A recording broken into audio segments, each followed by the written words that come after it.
इन खबर यूपी में आप सबका स्वागत है। मैं हूं हसीन अहमद। आज हम आपसे बात करने जा रहे हैं हिंदुस्तान के मशहूर कवि कुमार विश्वास के बारे में। कुमार विश्वास अपनी कविताओं के सहारे न केवल हिंदुस्तान में बल्कि हिंदुस्तान के बाहर भी चाहे जाते हैं, पसंद किए जाते हैं। लोग उनकी कविताओं को सराहते हैं। कुमार विश्वास केवल एक कवि नहीं है। कुमार विश्वास कवि के साथ साथ राजनीति की अच्छी समझ रखते हैं, समाज की तमाम दिक्कतों और परेशानियों को समझते हैं। लिहाजा आम मुद्दों से जुड़ा जो भी सरोकार होता है, जो भी बातें होती हैं, चाहे वो टेलीविजन के माध्यम से हो रही हो या अखबारों के माध्यम से हो रही है, उन तमाम जगहों पर वो अपनी बात रखते हैं। उनकी राजनीतिक समझ का लोहा देश की तमाम पॉलिटिकल पार्टीज मानती हैं। तमाम राजनीतिक दल इस बात को मानते हैं कि किस तरह से राजनीतिक समझ कुमार विश्वास की है, जिस तरह से वो बात करते हैं उसमें एक जमीनी सच्चाई नजर आती है, जो भी कुछ वो कहते हैं। लिहाजा उनका अपना एक बहुत बड़ा उनका एक फैन बेस कहा जा सकता है। उनके जो प्रशंसक हैं वो किस तरह से हिंदुस्तान के अलग अलग इलाकों में पाए जाते हैं।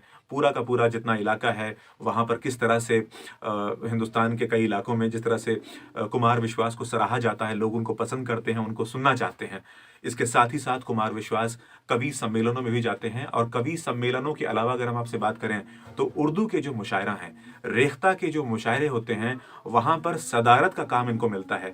सदारत कहा जाता है कि जो मेन कवि बैठता है और बाकी तमाम चीज़ों को चलाता है मुशायरे में और कंट्रोल करता है, वो जो ऑर्गेनाइजर की भूमिका निभाता है, वो एक मॉनिटर होता है, वो काम कुमार विश्वास को कई बार बड़े बड़े मुशायरों में दिया गया है। उर्दू के बड़े कवियों ने भी उनका लोहा माना है। लिहाजा एक बार मुनव्वर राना ने उनके बारे में कहा था, हिंदुस्तान के बहुत बड़े उर्दू शायर हैं, उन्होंने एक बार कहा था कि कुमार विश्वास कोई बहुत बड़े कवि नहीं है, लेकिन कुमार विश्वास वो तांबा है जो सोने को जोड़ता है। अगर तांबा नहीं होगा तो सोना जुड़ नहीं सकता। सोने को आकार देके न आप जेवर बना सकते हैं, न कंगन बना सकते हैं, न सिक्कों में ढाल सकते हैं।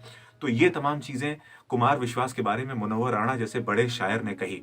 तो जाहिर है कि ऐसे मौकों पर इस बात को तस्दीक करने से इनकार नहीं किया जा सकता कि कुमार विश्वास की क्या शख्सियत है, उनका क्या रिलेवेंस है इंडियन सोसाइटी और इंडियन लिटरेचर के लिहाज से।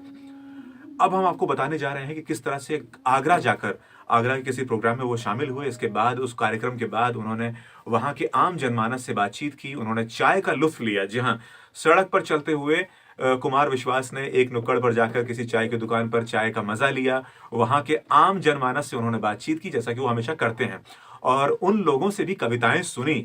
और बाकायदा पसंद आने पर यह भी कहा गया कि एक बार दोबारा गुजारिश हो गई कि आप एक बार दोबारा कविता सुनाइए, हमें इस कविता में बहुत लुत्फ आ रहा है। आप भी इस कविता का मजा लीजिए, देखिए ये वीडियो।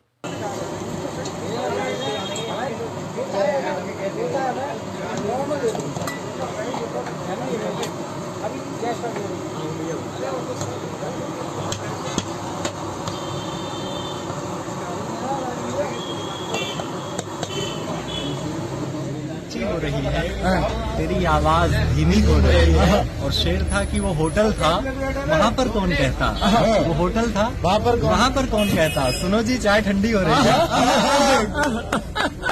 वो होटल था, वहाँ पर कौन कहता, सुनो जी वहाँ पर कौन कहता।